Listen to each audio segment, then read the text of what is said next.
Nós estamos então, queridos, no desafio da graça. Em plena ceia, nós também caminhamos no desafio da graça, porque o Senhor nos trouxe essa voz profética desde o início do ano, o ano da graça, 2020, um ano da graça. E agora, nos últimos 100 dias do ano, nós estamos caminhando debaixo de um desafio santo. Amém? Glória a Deus, é um desafio santo, não é nada assim impositivo, imperativo, mas um desafio que mexe exatamente com as estruturas espirituais do nosso ser, para compreender mais a largura, o comprimento, a altura do amor de Deus e da sua graça derramada sobre nós. Amém, Jesus? E nós estamos convocando a igreja para seguir nessa direção, e hoje é o 40º dia da nossa campanha, do nosso desafio. Nós começamos no dia 23, contabilizando, é um countdown, né, uma contagem regressiva até dia 31 de dezembro. E nós intensificamos então o nosso tempo assim, das disciplinas espirituais, da oração assim intercessória específica, o nosso tempo de jejum, o nosso tempo de leitura da palavra, enfim, nós estamos realmente nos movendo para uma grande imersão nessa realidade da graça de Deus. Então, nos últimos 100 dias, hoje nós estamos no 40º dia.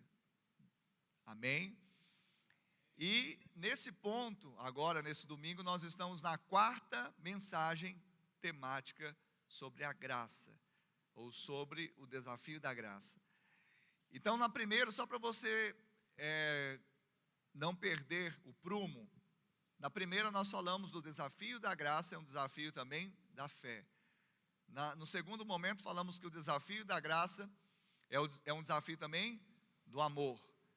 E na semana passada nós falamos que o desafio da graça é um desafio da justiça. E hoje nós vamos caminhar na direção do desafio da santificação. Desafiados na graça, desafiados na santificação. Andando debaixo da graça, andando debaixo da consagração.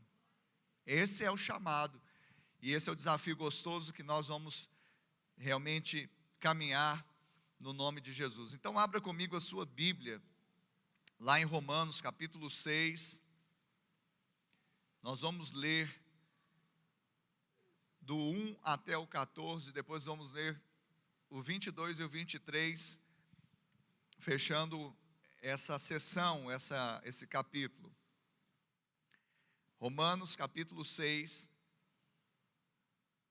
1 a 14, depois o 22 e 23. Amém?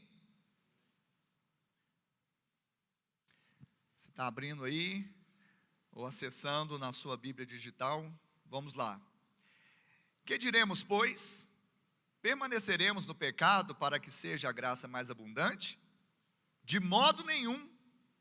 Como viveremos ainda no pecado, nós, os que para ele morremos?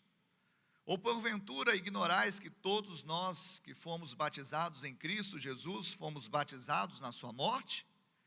Fomos, pois, sepultados com ele na morte pelo batismo, para que como Cristo foi ressuscitado dentre os mortos pela glória do Pai, assim também andemos nós em novidade de vida. Porque se fomos unidos com ele na semelhança da sua morte, certamente o seremos também na semelhança da sua ressurreição. Sabendo isto, que foi crucificado com ele o nosso velho homem, para que o corpo do pecado seja destruído, e não sirvamos o pecado como escravos. Porquanto quem morreu está justificado do pecado. Ora, se já morremos com Cristo, cremos que também com ele viveremos. Sabedores de que, havendo Cristo ressuscitado dentre os mortos, já não morre, a morte já não tem domínio sobre ele. Pois quanto a ter morrido de uma vez para sempre, morreu para o pecado, mas quanto a viver, vive para Deus. Assim também vós considerai-vos mortos para o pecado, mas vivos para Deus, em Cristo Jesus. Não reine, portanto, o pecado em vosso corpo mortal, de maneira que obedeçais às suas paixões, nem ofereçais cada um os membros do seu corpo ao pecado, como instrumentos de iniquidade, mas oferecei-vos a Deus como ressurretos dentre os mortos, e os vossos membros a Deus como instrumentos de justiça. Verso 22. Agora, porém, libertados do pecado, transformados em servos de Deus, tendes o vosso fruto para a santificação e, por fim, a vida eterna. Porque o salário do pecado é a morte, mas o dom gratuito de Deus é a vida eterna em Cristo Jesus, o nosso Senhor. Aleluia. Pai, esta é a tua palavra, nós a liberamos aqui, Senhor, e por si só ela é poderosa, Deus, para produzir o efeito redentor em cada vida. Pai, nós cremos que ela não volta para o Senhor vazia, e que nesta noite haja realmente uma exaltação neste lugar, por meio da palavra, que haja, Deus, o mover neste lugar por meio da palavra, que haja, Deus, uma iluminação por meio da palavra, e que nós sejamos transformados de glória em glória, de fé em fé. Que o Senhor use o pregador mais uma vez, e que ele seja um instrumento nas suas mãos. Assim eu oro em nome de Jesus. Digam amém. Aleluia. Então, Paulo está aqui escrevendo aos cristãos romanos de origem gentílica e também outros que estavam ali naquela igreja em Roma. E o interessante é que a ênfase do capítulo 6 de Romanos, Paulo, ele dá a liberdade do pecado pela graça. Diga, a liberdade do pecado pela graça. Então, de tudo que se fala aqui, a ênfase é a liberdade do pecado pela graça. E isso é chave nessa mensagem. Por quê? Porque nós estamos caminhando debaixo do desafio da graça para entendermos que isso não é discrepante com a santificação. Graça e santificação têm tudo a ver.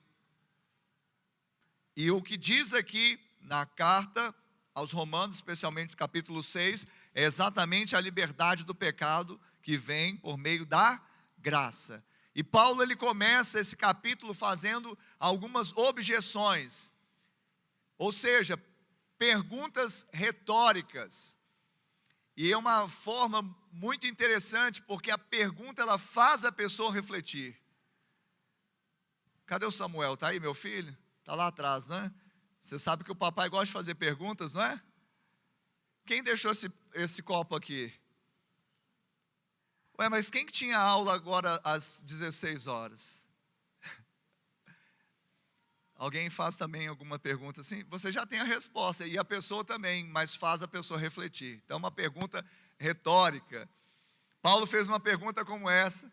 Por quê? Porque ele vinha desenvolvendo um conceito de que a graça, ela sempre é, sempre foi, sempre é e sempre será superabundante.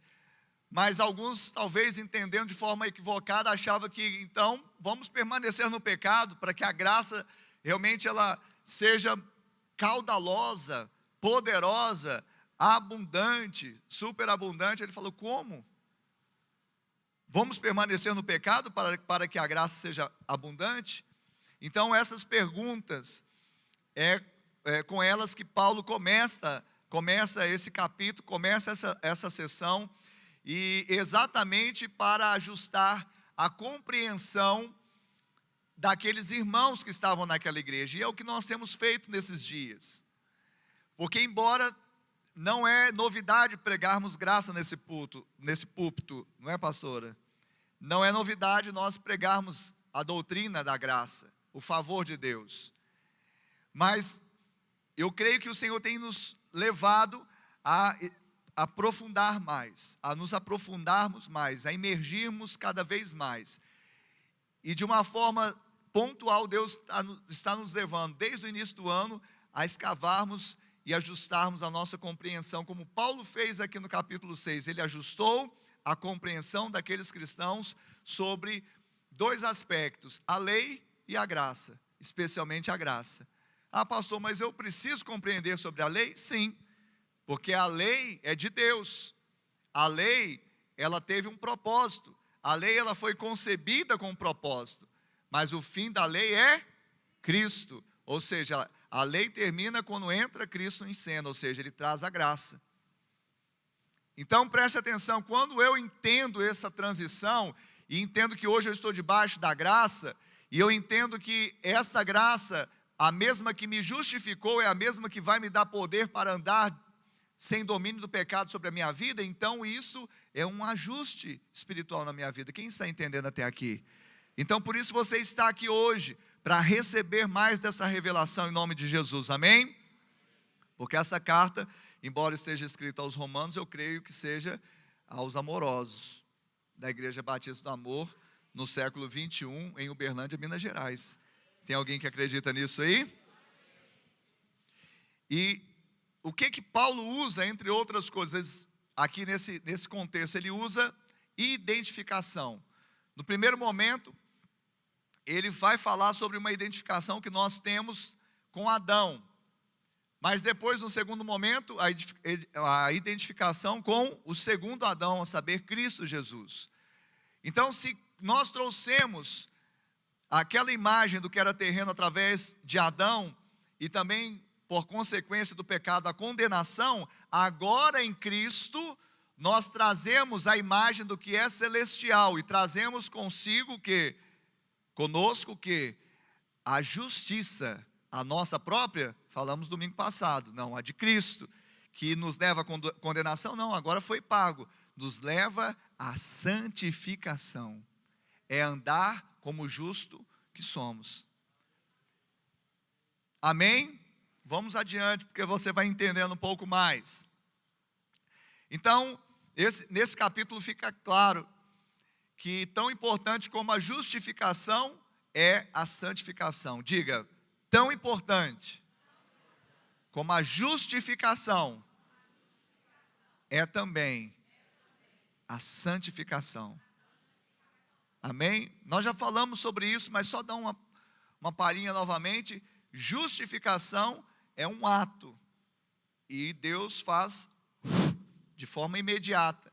Quando você recebe Jesus, você confessa Jesus como Senhor e Salvador e crê que Deus o ressuscitou dentre os mortos, então você é salvo da morte.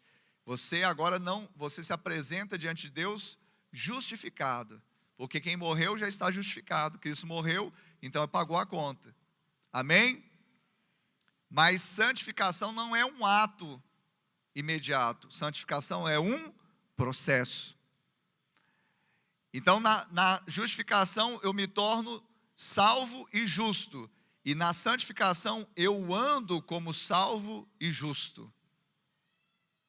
Amém, Jesus? A gente volta sempre um pouquinho para sedimentar um pouco mais. Porque às vezes eu vejo a biloca de uns assim. Aí eu não sei se é que está recebendo, está entendendo. Depois, qualquer coisa, vocês podem me procurar aí. Podem trocar figurinha comigo, mas eu creio que mais do que trocar figurinha comigo, é o Espírito Santo que vai trazer toda a revelação que nós precisamos nesse tempo. Alguém crê nisso? Aleluia. Então a primeira, qual que é a primeira? Justificação. Deságua na segunda, qual que é a segunda? Santificação. A primeira deságua na segunda.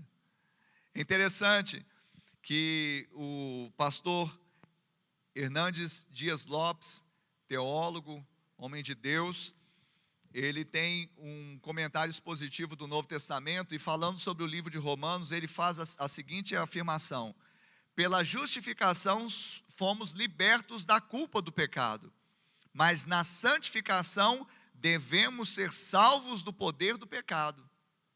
Olha só que interessante. Pela justificação, que é um ato, fomos libertos da culpa. Não tem mais culpa. Paulo não fala adiante, não há mais condenação. Por quê? Porque não tem culpa. Ué, mas eu fiz tanto, aprontei, era pecador, Jesus pagou. Não tem mais culpa? Não. Condenação? Não. Isso é justificação para aquele que crê. Tem algum crente aqui nessa noite? Então, pela justificação fomos libertos da culpa, diga culpa. E na santificação fomos salvos do poder do pecado. Então, já que não tem mais culpa, eu não devo, não é que eu não posso, eu não devo andar mais debaixo de culpa, de condenação, debaixo do poder do pecado, porque é isso que o pecado faz. O pecado, ele fica trazendo o que? Peso de culpa. Mas uma vez que Jesus pagou o pecado, não há mais culpa. E agora, pela graça, você se santifica, ou seja, crendo na obra de Cristo. Orando por quê? Para ser aceito? Não, porque você foi aceito, gosta de conversar com o Pai para saber o que está no coração dele. Você jejua para você parecer santo? Não, por você já é santo, por isso que você jejua. Você ora porque você quer assim, sabe ser meticuloso nas disciplinas espirituais? Não, é porque o Senhor, Ele te leva a isso, porque você gosta de conversar com o Pai. Então, preste atenção. A santificação é um processo que vem por meio da justificação. Mas na justificação nós fomos libertos da culpa. E agora na santificação nós somos libertos do poder do pecado sobre as nossas vidas. Para você andar de forma desimpedida. Pessoas que andam ainda debaixo de culpa é porque ainda não entenderam o processo. Vou repetir, pessoas que ainda andam debaixo de culpa e condenação é porque ainda não entenderam o processo. Amém? Fala assim, pastor, eu estou no processo. Amém, obrigado, pastora Ana, que ecoou aqui comigo. Fala assim, eu estou no processo. Amém, essa máscara é difícil, né? Porque quando a gente está no meio aí, a gente sabe que muitos falam, né? Mas aqui não chega não. Só o retorno aqui, uns 3 aqui na frente. Amém. Então, aperta aí o modo voz de muitas águas, viu? Para dar uma intensificada. Então, diante disso aí que nós falamos de uma forma introdutória, um preâmbulo, eu quero falar sobre 3 realidades que nós podemos retirar desse capítulo 6 de Romanos. E que Paulo trata aqui de uma forma muito pontual para trazer exatamente essa compreensão, esse ajuste na compreensão daqueles cristãos romanos. A primeira realidade é que não é a graça que nos leva a pecar. Amém? Não é a graça que nos leva a pecar. Pastor, eu sei que não é, mas às vezes a gente age como se fosse.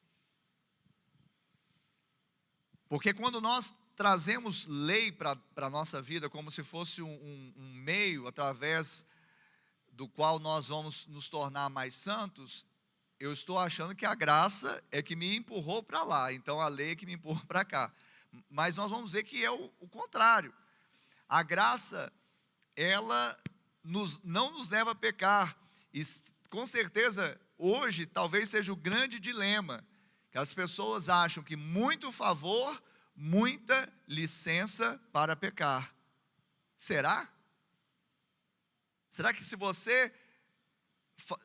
Deus favorecer uma pessoa, ela beneficiar uma pessoa, ele amar uma pessoa, ele perdoar uma pessoa, ele dar coisa que essa pessoa não merece, de forma graciosa, é isso que vai fazer a pessoa pecar? Jamais. Essa é a chance da pessoa não pecar. Se ela receber toda essa dádiva, ela vai entender que ela já tem tudo e não precisa barganhar nada com o pecado. Quem está entendendo isso, pelo amor de Deus? Quando uma pessoa sabe que já foi suprida por tudo, na alma, no espírito, no corpo, ela já foi suprida, sabe, nas suas emoções, no seu intelecto, no seu espírito, ela já recebeu de Deus todos os bens, ela já recebeu tudo de bom que poderia receber, então ela não vai barganhar com o pecado. Aliás, Tiago, ele vai falar sobre a origem do pecado. Se você quiser depois acompanhar, ou acompanhar agora, Tiago capítulo 1, versos 14 e 15, Tiago fala da onde vem o pecado, e o pecado não vem da graça. Tiago não diz isso, ele diz assim, capítulo 1, versos 14 e 15. Ao contrário, cada um é tentado pela sua própria cobiça, quando esta o atrai e seduz. Então, a cobiça, depois de haver concebido, dá à luz o pecado. E o pecado, uma vez consumado, gera a morte. Então, tudo começa na cobiça. O pecado não começa no ato consumado. O pecado começa no coração, quando o coração fica cobiçoso. Por isso que o salmista diz que nós devemos guardar o coração para não pecar contra Deus. Não é? E nós sabemos que de tudo que devemos guardar, guardemos o nosso coração, porque daí procedem as saídas da vida. Então, quando o Tiago escreveu aqui, ele está mostrando a origem do pecado. Vem pela cobiça, aí a cobiça, ela, depois de conceber, ela dá à luz ao pecado. Dá à luz o pecado. Então, a cobiça, ela gera um filho, chamado pecado. E uma vez consumado, aí sim o pecado vai desencadear onde? Por favor, olhem para mim aqui. Eu sei que a Thaís está fazendo um trabalho maravilhoso, cobrindo, depois você vai ver tudo na internet. Depois, na internet você vai ver. Está ficando top, né? O nosso Instagram. Quem já viu o Instagram da Iba aí? Está ficando top das galáxias. Essa comunicação da Iba está se superando a cada dia, a cada culto. Sabe, a gente tem ouvido assim pessoas falarem e falar, gente, como que vocês fazem? Quantas pessoas vocês contrataram? Não, é tudo voluntário. Como que vocês conseguem isso? É porque a gente aprendeu nessa cultura do voluntariado, né, pastora? Ah, sim. E muitas pessoas vieram para o ministério por meio das redes sociais. Eu não sei aqui quantos tem agora. Alguém foi chamado pela rede social, viu na rede social? Levanta sua mão. Quem viu na rede social foi aqui, ó. Lá atrás também, mãos levantadas, vários. Eu diria que quase 50% das pessoas que chegam têm chegado pelas redes sociais. Amém? Eu saí um pouquinho só para oxigenar o cérebro, amém? Aleluia. Então vamos voltar? É a graça que nos leva a pecar? Diga não! Não é, Tiago já respondeu da onde vem o pecado. Já está bem resolvido isso. Mas Paulo também, ele ainda vai perguntar: como poderemos viver no pecado se estamos mortos para ele? Tem jeito de viver no pecado se eu estou morto para o pecado? Eu me lembro de um exemplo. Pastor Emerson Caetano, da Igreja Batista da Lagoinha, em Belo Horizonte, ele foi por muito tempo nosso discipulador, e hoje ele é um conselheiro ainda, é um conselheiro, e ele é um homem de Deus, ele, a pastora Marli, e o pastor Emerson um dia conversando, assim, Arthur, ele me chama de Arturo, que é o meu outro nome, né, Ricardo Arturo. Aí ele falou, olha, uma vez eu tive que lidar com uma pessoa muito difícil na igreja, e que o pastor Márcio, ele foi desleal com o pastor Márcio Valadão e saiu, depois ele quis voltar. E quando ele voltou, ele foi conversar com o pastor Márcio. E o pastor Márcio ouviu atentamente, amorosamente, falou assim, filho, você está voltando.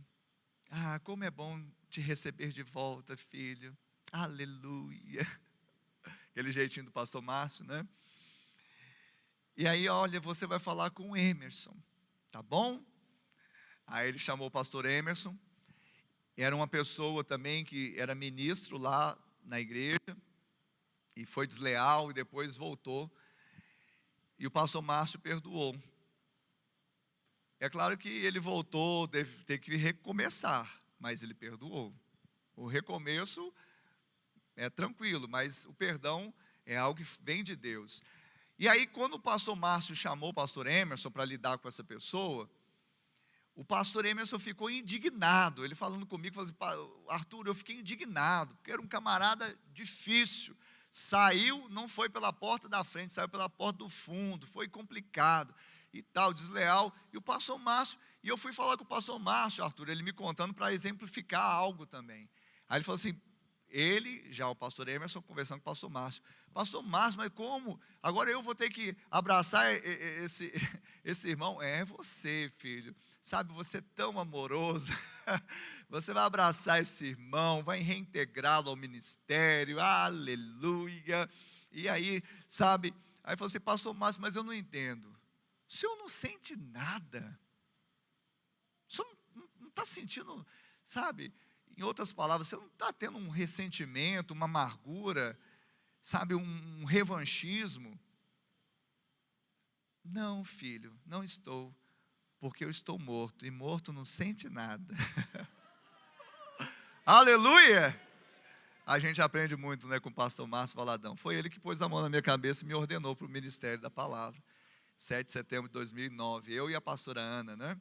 A pastora Ezenete que abençoou a pastora Ana, e o pastor Márcio me abençoou lá junto com vários pastores lá em Lagoinha. Mas é isso. Então, Paulo está dizendo, quem está morto, como que vai viver no pecado, se está morto para o pecado? Amém? E quem está morto já está justificado para o pecado. Porque se o salário do pecado era a morte, e é a morte, se morreu, então já está pago. Jesus morreu. Mas o que aconteceu também é a identificação. Lembre-se, nós morremos com Ele. Amém? Paulo está lembrando disso. E por isso ele diz que o mesmo favor que Deus fez quando enviou Jesus para morrer por nós, trouxe uma realidade que comunica conosco agora. Nós também morremos com Jesus para o pecado. Então a graça me fez ser livre, ou seja, ser cancelada a culpa do pecado, mas também me tornou agora morto para o pecado, ou seja, para eu viver a vida que Deus tem para mim.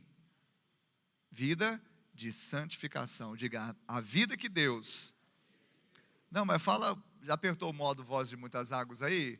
Aperta aí primeiro, apertou, agora fala assim, a vida que Deus tem para mim é vida de santificação. Amém? Então preste atenção, a graça não faz abundar o pecado. Alguém lê aqui, no final do capítulo 5, acha que Paulo está falando assim, aonde abundou o pecado, superabundou a graça. Então, a graça é que abunda o pecado? Não. O pecado abunda por causa da cobiça, que dá luz, né, ao pecado. Então preste atenção, a graça não faz abundar o pecado, a graça superabunda sobre o pecado, porque não existe pecado que seja tão tenebroso, embaçado, cheio de treva, cheio de rapina, mal cheiroso, sabe, podre. Qual pecado você pensar que a graça não possa estar por cima dele e sobejar sobre ele? Quem está entendendo isso pode dar uma glória a Deus. Então eu não sei como que você veio aqui, mas eu sei que independentemente do que você fez no verão passado, a graça ela vai superabundar sobre esse pecado e vai te justificar e vai te direcionar para que você viva a vida que Deus tem para você. É uma vida de santificação. Amém? Então não é a graça que te empurrou, a graça está tentando te tirar de lá. Aquele que crê já saiu. Amém, Jesus? Então isso precisa estar bem claro, porque se um cristão que vive no pecado,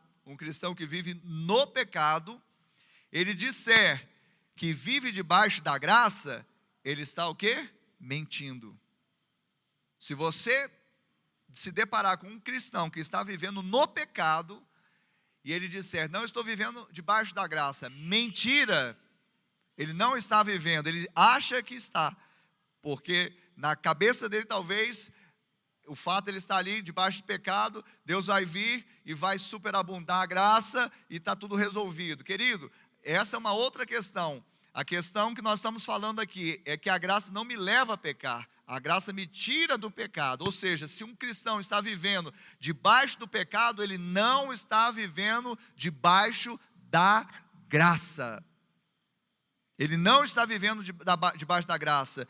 Ele está mentindo, porque é exatamente o oposto. A graça e o perdão é que nos empodera contra o pecado. Amém, Jesus? Você crê nisso? Aqui nós não lemos o verso 15 de Romanos 6, mas está dizendo assim, olha o Romanos 6,15. E daí? Havemos de pecar porque não estamos debaixo da lei, e sim da graça? De modo nenhum. Nós não estamos mais debaixo da lei, mas não é porque nós não estamos mais debaixo da lei que a lei deixou de ser lei. Pecado ainda é pecado, matar ainda é pecado, roubar ainda é pecado, adulterar ainda é pecado, fornicar ainda é pecado, inveja é pecado, avareza é pecado, e segue relação. Eu não estou aqui para fazer aqui lista de pecado. Basta você sair da porta para fora e encontrar com as pessoas do mundo que ainda não nasceram de novo. Você vai ver o pecado em carne e osso. Então nós temos que entender que a lei ainda é lei. Só que agora, quando eu vou lidar com a minha relação com Deus, eu não lido através da lei, porque Jesus cumpriu a lei e a justiça. Então agora eu lido com Jesus através da fé, porque aquilo que eu não poderia fazer, e foi impossível a lei, Deus fez por mim, enviando seu Filho, como propiciação pelo meu pecado. Ele pagou a conta e agora eu tenho liberdade de viver nele e para ele. Nele é porque eu não tenho culpa, então posso estar perto dele, porque se eu tivesse culpa eu seria fulminado. E viver para ele é porque agora ele me tornou santo, eu posso andar em santidade, abençoando as pessoas. Com o que flui da minha vida. O que flui da minha e da sua vida? Graça, amor e perdão. De um pecador, o que vai fluir? Aquilo que é decorrente do pecado. A graça, além de justificar, também santifica. Diga a graça. Além de justificar, também santifica. Amém? Você está entendendo até aqui, querido? Você está recebendo em nome de Jesus? Então não confunda essas coisas. Elas parecem assim, serem tão óbvias, mas é exatamente nesses pontos que as pessoas cristãs não vencem, porque elas ficam sempre lidando como, de fato, os extremos que Paulo quis que eles fossem o que? Preservados, para não ir para nenhum dos extremos, e nós vamos falar disso agora. Segundo ponto, a lei não é pecado, mas dá ocasião ao pecado. Como assim, pastor? A lei não é santa, boa e justa? A lei não é de Deus? Sim, é o que diz Paulo aqui aos Romanos capítulo 7. O capítulo seguinte ele vai falar sobre isso. Mas também no próximo capítulo ele vai falar que o pecado dá ocasião exatamente aquilo que está dentro do homem carnal, do homem natural. Então algumas pessoas acham que quanto mais nós estabelecermos dogmas, mandamentos, quanto mais nós colocarmos regras, mais nós teremos pessoas santas. Isso é verdade? Se fosse, a gente não teria algumas coisas acontecendo em tantos lugares que, infelizmente, além da lei de Moisés, ainda coloca costumes e ainda coloca doutrina humana, e é rígido, mas nós sabemos que acontece pecado. Por quê? Porque não é o rigor de leis, mandamentos, dogmas, doutrina humana, que vai trazer santidade ao povo. O que vai trazer santidade ao povo é exatamente a graça de Deus. É que cada um possa crer que a graça é que faz com que eu vença o pecado. Olha só, Paulo vai dizer também que a força do pecado é a lei. Então, quanto mais lei nós tivermos, mais força o pecado terá também. Então, se você está achando isso, tem que girar a chave, Porque isso também eu achei por muito tempo, por causa da tradição religiosa. Às vezes até com um certo zelo de alguns líderes, colocando o quê? Um jugo sobre a igreja, sobre o povo. Faça isso, não faça aquilo.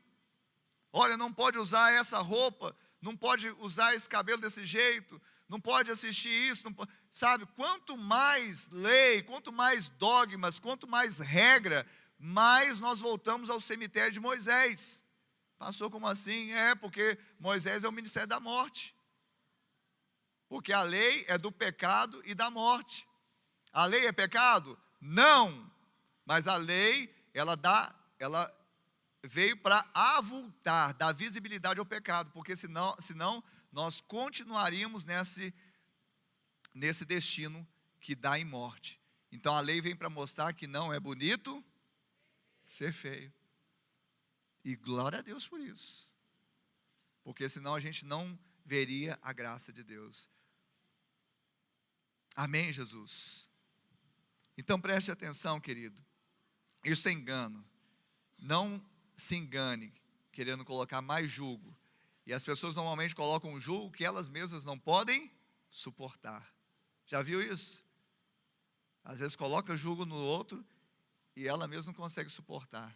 Era como acontecia nos tempos de Jesus, dos apóstolos também. A Bíblia diz que a lei foi dada por Moisés.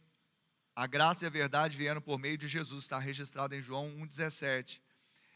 Mas quando nós olhamos aqui nesse evangelho mais adiante, quando Jesus vai falar ali no capítulo 5, no verso 45, é Jesus, que é a graça, falando a respeito de Moisés, que é a lei. Ele fala assim para aqueles homens que queriam permanecer debaixo da lei: não penseis que eu vos acusarei perante o Pai. Quem vos acusa é Moisés, em quem tendes firmado a vossa confiança. Então Jesus não acusa. Amém? João 3,17 fala que Jesus não veio para condenar, para julgar o mundo, veio para salvar. Jesus, ele não está nos acusando. Quem nos acusa é Moisés. No sentido figurado, ele está falando que quem acusa é a lei, que Moisés representa a lei. A lei acusa? Sim, porque a lei vai falar que pecado é pecado. Então, toda vez que tiver alguma coisa errada, ainda que seja para muitos uma dor de consciência, um certo remorso, o ideal é que chegue ao nível de arrependimento. Mas, às vezes, nesses níveis preliminares, uma dorzinha de consciência, um remorsozinho, aí, eu acho que Deus está falando alguma coisa comigo, Deus está me acusando aqui. Não é Deus. Diga, não é Deus. Mas quantas vezes você pensou que era Deus, não é? Não, mas a palavra do Senhor diz que o Espírito é que vai virar e vai nos convencer do pecado, da justiça e do juízo. Aí você enche a boca para falar esse texto sem contexto. Mas sabe o que o Espírito Santo faz na vida de um crente com relação a isso? Ele tira a discrepância daquilo que nós somos e daquilo que nós eventualmente estamos vivendo, aquém daquilo que nós deveríamos estar vivendo, pelo que nós somos. Então o Espírito Santo, ele não te acusa falando assim: ô adúltero, para com isso, para de adulterar. Como que um adúltero vai fazer para parar de adulterar se ele é adúltero? O homem não é pecador porque peca, mas peca porque é pecador. Então, o Espírito Santo vem na vida de um crente exatamente para falar assim: santo, você não precisa disso, não está mais no seu DNA, você não é mais adúltero, você não é mais fornicador, você não é mais mentiroso, você não é mais avarento, você é santo. É isso que você é. Então, quando ele vem para convencer, é para convencer daquilo que você é. Quem recebe isso, pelo amor de Deus?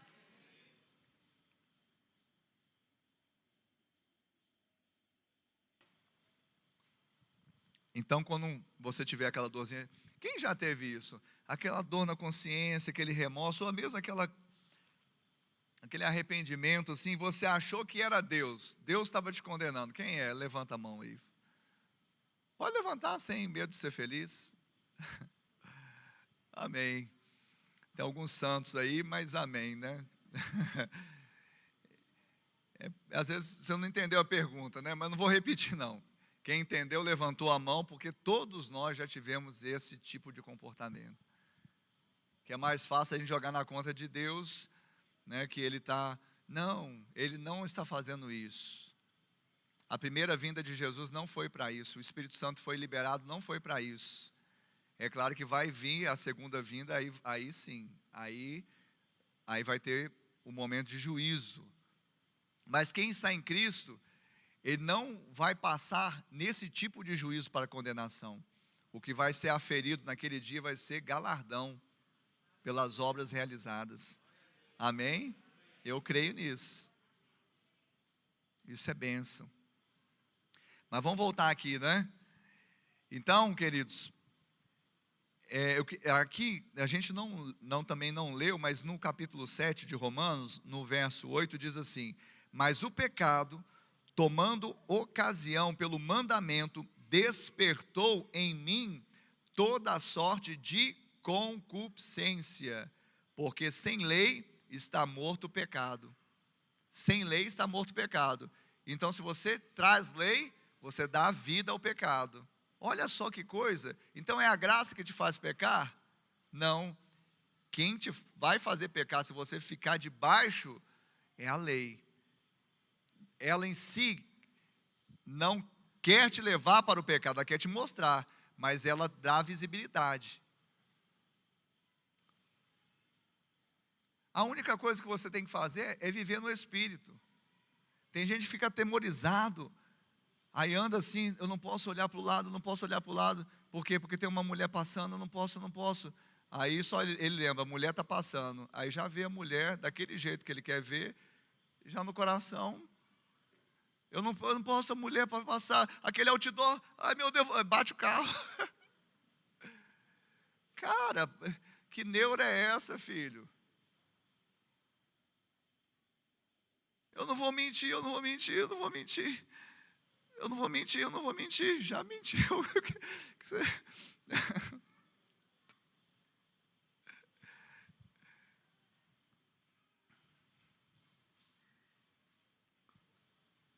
Pai, você está irado? Não estou irado. Isso aí foi o Samuel um dia falando comigo.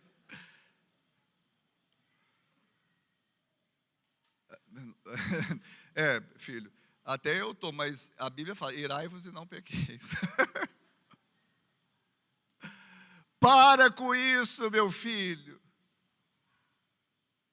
Não fica andando, sabe, um sinal seguro de quem não está andando debaixo da graça e sim da lei, é que se vê sempre condenado, sempre culpado.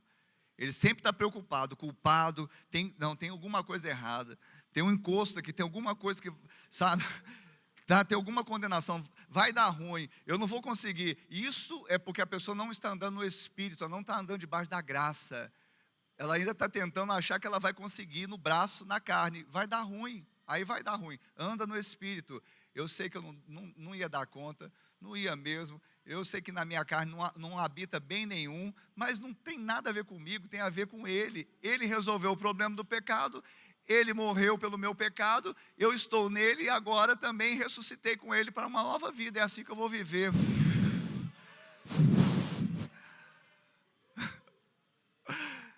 Isso é bom demais, gente. Pastor, mas e se der aquela escapadinha, aquela erradinha? Você quer falar pecado, né? Fala logo, é pecado, filho. Erradinha, escapadinha, é pecado. Eu quero te dar uma boa notícia também. É que você está esperando assim, agora vai vir, né? Vai pular com os dois pés no meu peito, agora vai vir. Porque essa mensagem está fácil demais. O desafio é crer. Se crer, a coisa acontece. Mas na hora que vai para fazer acontecer, não crer, vai usar o braço, dá ruim. É tão fácil que você complica na hora, né? Crer. Em você mesmo, no seu braço, na sua autodeterminação, na sua, sabe, nos seus tantos jejuns e rituais que você fez para vencer. Não, querido, é no que ele fez. Então agora, quando você está falando do pecado, se acontecer, não é quando é fatal. Tem gente que fala assim, pastor, demora mais um pouquinho no culto. Por quê, filho? Porque está tão bom, aqui eu sou tão santo. E depois que passa daquela porta preta para fora, aí, sabe, né? É o mundo. Ué, o que tem? Você não é deste mundo. Mas o senhor sabe, né? O mundo está aí. Eu tenho que viver no mundo. Tudo bem, mas o mundo não precisa viver dentro de você.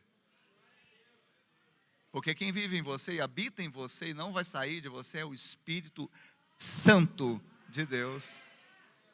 Amém? Então tá, pastor, fica mais um pouquinho. Tá bom, nós ficamos. Só que fica tranquilo, porque se acontecer, é quando? Quando vai acontecer. Jesus falou, quando jejuardes, ou seja, tem que jejuar, porque um momento tem que chegar para jejuar. Agora, quanto ao pecado, ele não fala quando pecardes, ele fala se pecardes, por meio de João, claro, né? Ele fala, se pecardes, saibam vocês, que vocês têm o quê? Um promotor de justiça? Não, um advogado. Jesus Cristo, o justo. Porque um advogado embaçado vai defender uma causa de um outro embaçado, ele não tem moral, né? Na esfera espiritual, até na natural pode ser, né? O cara, você não tem culpa mesmo não, o cara é todo embaçado. Mas é Jesus, o justo, que te defende. Então quando o diabo quiser te acusar, a sua consciência mesmo quiser te acusar, a lei quiser te acusar, o justo fala, não há mais condenação. Amém, Jesus? Você está vibrando com isso? Por que você não soltou um foguete, deu pirueta, deu um rabo de arraia, jogou cadeira para cima? Não, pastor, porque eu sou conservador. Então tá bom, você vai ser avivado aqui na Igreja Batista do Amor, viu? Que o fogo vai te pegar aí.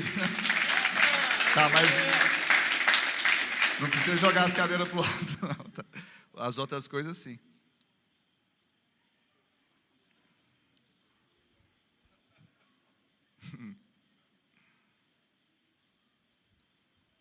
Ouça bem, por isso, quanto mais vivermos debaixo da lei, mais o pecado terá ocasião em nossa carne, e mais nos sentiremos condenados e derrotados. Paulo disse que o pecado não nos domina porque não estamos debaixo da lei. Porque não estamos debaixo da lei, o pecado não nos domina. Por quê? Porque nós estamos debaixo da graça. Mas se nós estivéssemos debaixo da lei, o pecado iria nos dominar. Quem está entendendo isso? Quem está vivendo debaixo da graça aí? Então você é um vencedor, filho. Não viva como um derrotado. O pecado não tem domínio sobre você.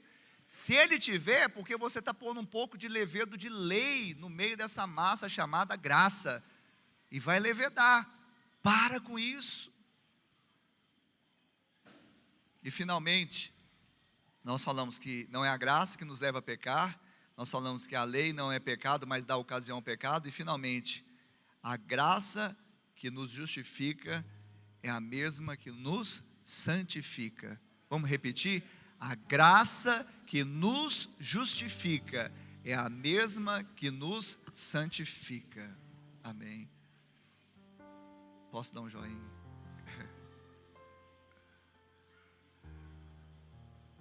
Amém?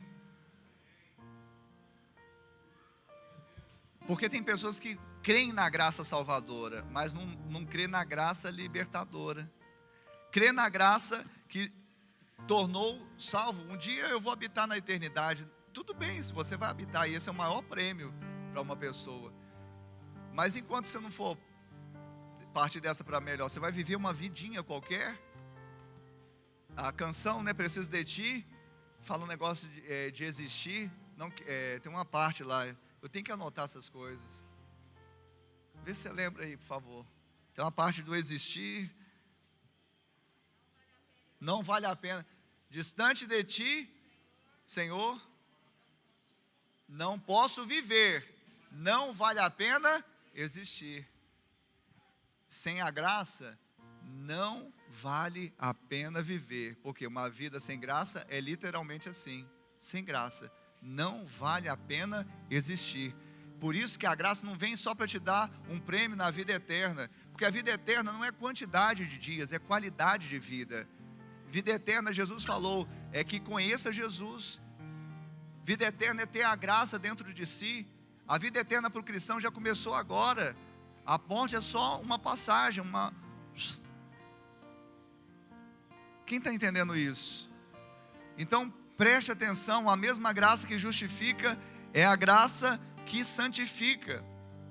E eu acho interessante, eu tenho um teólogo, que eu tenho alguns livros, eu tenho um comentário expositivo dele, Warren Wiersbe, é difícil falar, mas é mais ou menos isso.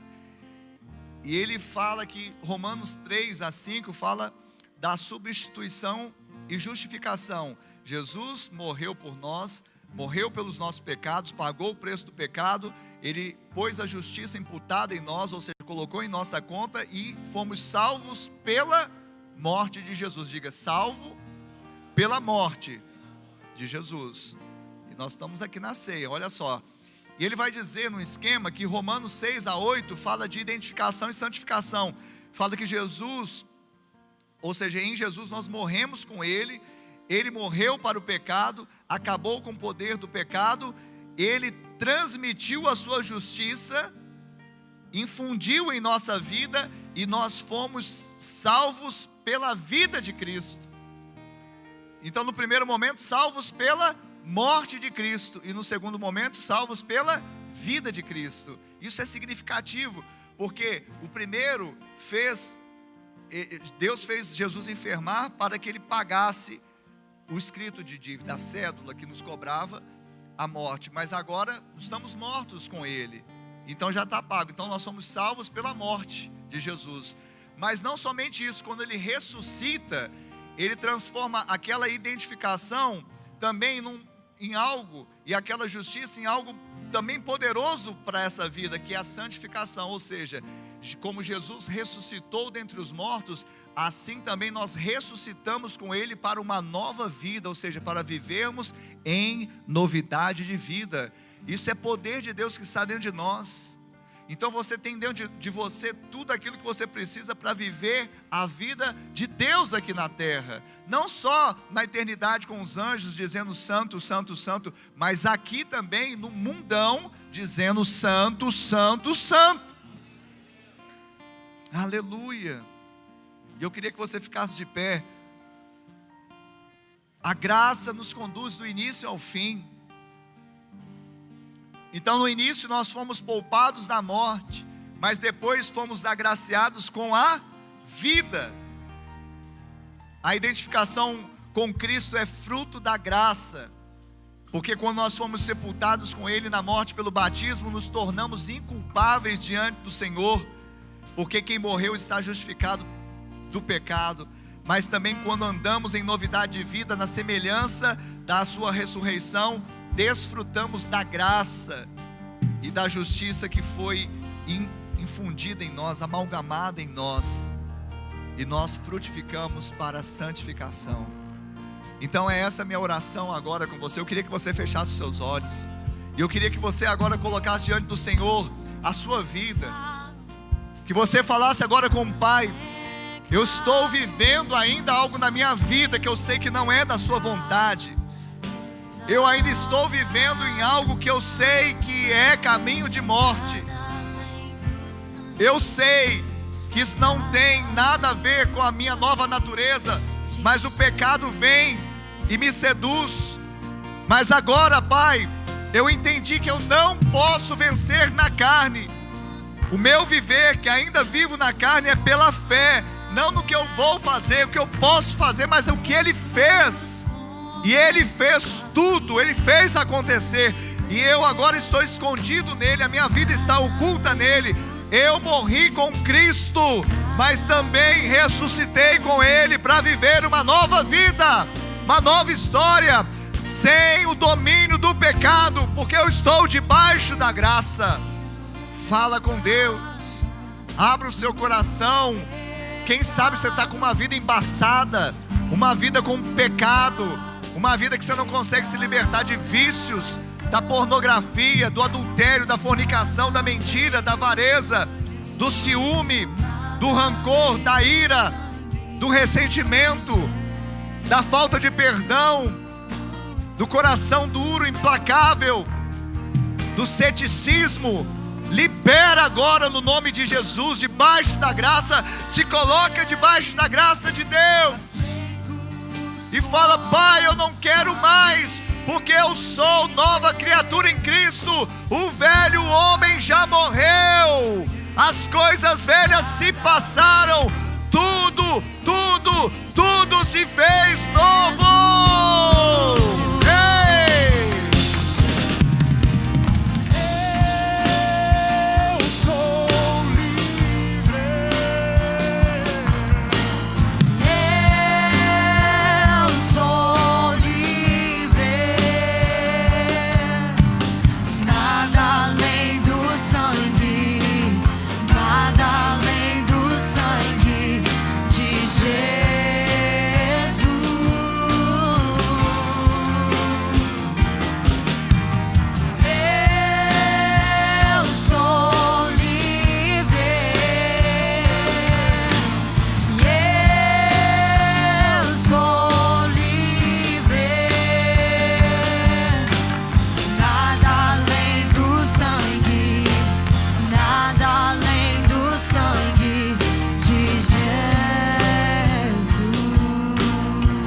Você, com seus olhos fechados, colocasse a mão no seu coração. Você que está aqui nesse prédio, ou você que está assistindo essa transmissão online, com a mão no coração e com os olhos fechados, repetisse após mim dizendo: Senhor, nesta noite eu ouvi a tua palavra e ela gerou fé em meu coração, e agora eu confesso com a minha boca que Jesus Cristo é o Senhor, e eu creio em meu coração que Deus o ressuscitou dentre os mortos. Salva-me, Senhor, escreve o meu nome no livro da vida. E eu, Pai, que um dia estive em teus caminhos, na sua presença, mas me desviei, me afastei. Hoje, arrependido eu volto, na certeza que sou aceito, sou recebido em seus braços de amor. Coloca um anel no meu dedo, sandálias nos meus pés, me dê vestes novas, porque o filho volta a casa do Pai, a presença do Pai. Eu quero perguntar aqui nesta noite, você que fez esta oração, nós fizemos juntos, mas você que se identificou com ela, eu queria que você levantasse agora uma das suas mãos. Levante a sua mão aí onde você está.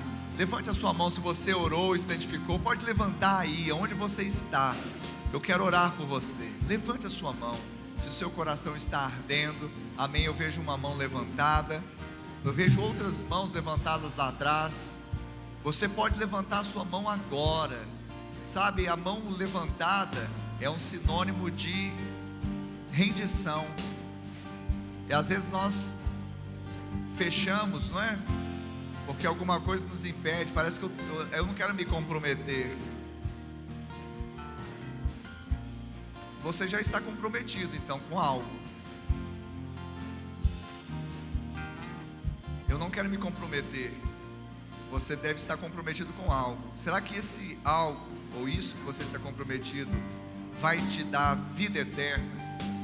Vai proporcionar andar em santidade, livre do pecado, uma vida restaurada, uma família abençoada?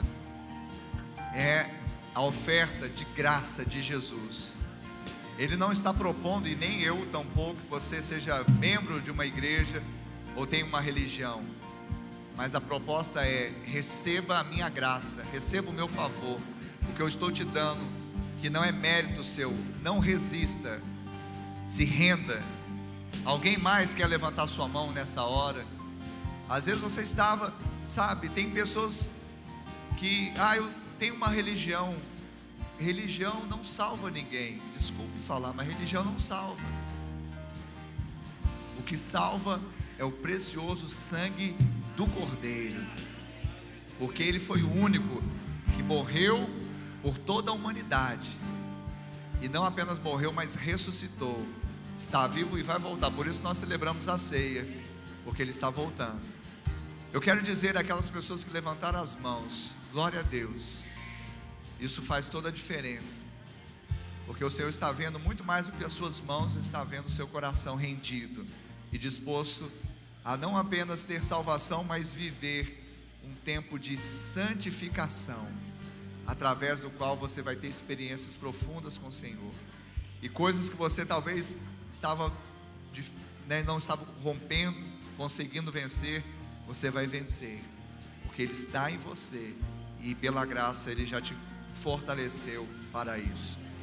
Você que está em casa também e levantou a sua mão, eu não pude ver, mas Deus viu.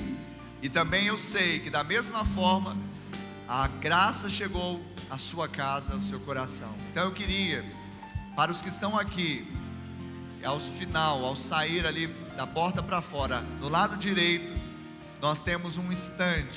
Ali vai estar alguns irmãos com uma ficha de decisão. Para que a ficha de decisão? Exatamente para nós termos contato.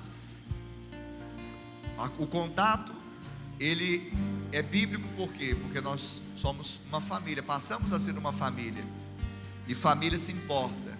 Nós não despedimos: vá em paz, que Deus o acompanhe. Não, vamos juntos.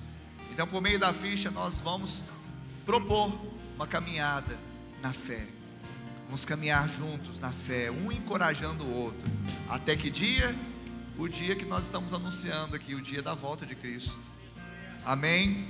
Então, ao final, passa lá no estande, vai ter uns irmãos, umas irmãs com a ficha. Fala: eu queria preencher a ficha de decisão. Preencha, nós vamos orar por você, vamos também entrar em contato com você. E os de casa também tem um link aí, um link, digital. Clicou, vai para essa ficha digital, também você pode fazer parte dessa família. Nós vamos servir a ceia. Quem pode participar da ceia? Quem o Senhor chamou, mas quem aceitou o convite. Igual eu fiz um apelo aqui, não foi eu que fiz, não, foi Jesus que fez, através de mim. Quem quer receber Jesus? Eu fiz o apelo. Agora, quem ouviu o apelo, o convite e aceitou, já está credenciado. E qual que é o testemunho público de que a pessoa realmente fez essa decisão, reconhecendo Jesus como Senhor e Salvador? O batismo nas águas. Porque o batismo nas águas, ele é o testemunho público de que a pessoa realmente reconheceu ser Cristo o seu Salvador, o seu Senhor, e agora ele faz parte de uma família espiritual, e ele não se envergonha disso. O batismo nas águas é esse testemunho. Então, se você já nasceu de novo, aceitando Jesus como Senhor e Salvador, e já se batizou nas águas, você vai receber os elementos da ceia. Amém? Mas se porventura você ainda não recebeu Jesus, não vá embora sem recebê-lo, ou ainda não se batizou, então, por favor, se assente agora, e os diáconos, as diaconisas vão servir. Então, quem não vai participar da ceia, se assente, por gentileza, e os demais permaneçam de pé para receber os elementos da ceia. Ele preparou a lenha pro altar, mas o Cordeiro se entregou em meu lugar. O que era morte e vida se tornou um sacrifício.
Eu queria ministrar aqui a palavra do Senhor com relação à ceia. E o momento agora é um momento de exame. Paulo disse: examinai a si mesmo, examine-se, pois, o homem a si mesmo, e coma do pão e beba do cálice. O exame não é para a condenação, mas é o exame para permanecer debaixo da graça. Amém? E a palavra do Senhor diz assim: porque eu recebi do Senhor o que também vos entreguei, que o Senhor Jesus, na noite em que foi traído, tomou o pão, e tendo dado graças, o partiu e disse: isto é meu corpo que é dado por vós, fazei isto em memória de mim. Por semelhante modo, depois de haver ceado, tomou também o cálice, dizendo: este cálice é a nova aliança no meu sangue. Fazei isto todas as vezes que o beberdes em memória de mim. Então agora você vai levantar o cálice e o pão e vai falar: graças a Deus. Diga: obrigado, Senhor, pelo seu sacrifício, pela sua graça, que me justificou e me faz andar em santificação. Você vai comer agora do pão, coma do pão, beba do cálice e celebre, porque você não está num cortejo fúnebre, porque aquele que morreu ressuscitou, e a palavra diz que ele voltará. Porque todas as vezes que comerdes este pão e beberdes do cálice, anunciais a morte do Senhor até que ele venha. Até que ele venha. Ele virá. Será que você pode se alegrar por essa notícia?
Quantos estão com o coração ardendo nesta noite?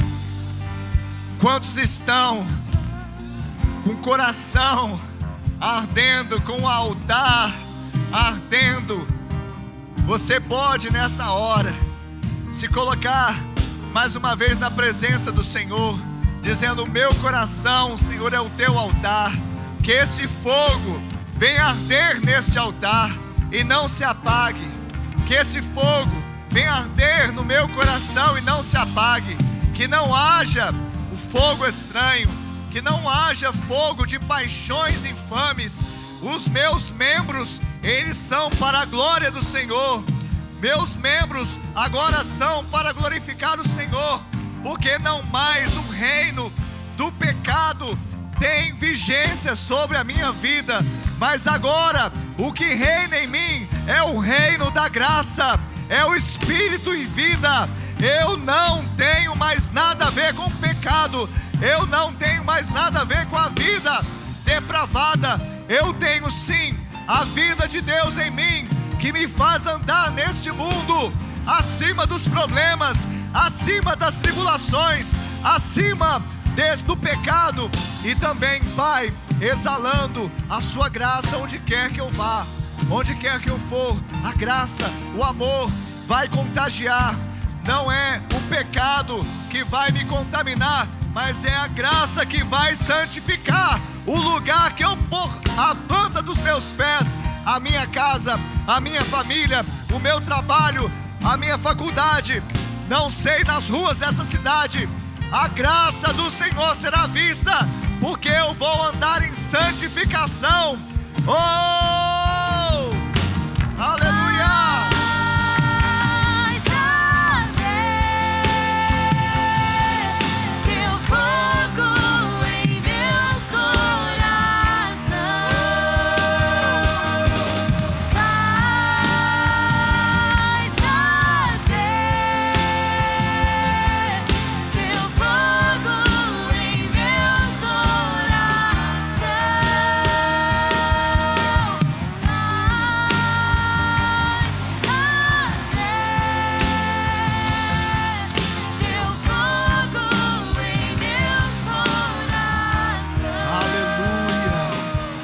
Obrigado, Senhor, que você tenha uma semana de vitória, porque você é um vencedor, e o pecado não tem domínio sobre a sua vida, porque você não está debaixo da lei, e sim da graça, e você vai andar em santificação, porque a mesma graça que te trouxe aos pés da cruz e te justificou é a mesma graça que vai gerar santificação na sua vida, e você vai ter experiências sobrenaturais tremendas de vitória. O Senhor vai trazer pessoas que vão ser agregadas para receber o que você tem, e elas vão falar: o que você tem, cara? O que você tem? Você vai falar: é a graça de Jesus. Como que você pode viver assim? Você vai falar: é a graça, não sou eu, é a graça que opera em mim.